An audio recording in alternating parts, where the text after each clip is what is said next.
Biraanuu margaa keessatti warra Sooddoo sadeen Sooddoo jedha. Warri Sooddoo sadan Sooddoo kun eenyeen? Sadeen Sooddoo kun jechuun sadeen Sooddoo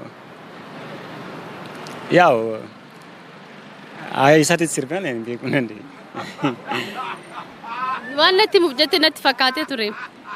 Yaa'u sadee sirba isaanan hordofa garuu nan dhaggeeffadha. Eessatti akka argaman maaliif akka sirbee akkasitti gaasaan beeku. Eessatti akka argaman maaliif akka sirbee quba qaba? Hin beeku. Sadeen Sooddoo maal akka ta'an hin dhageenye? Sadeen Sooddoo jechuun hin beeku. Eenyuun sitti fakkaatu sadan Sooddoo kun? Sooddoo eessatti argama sadan Sooddoo?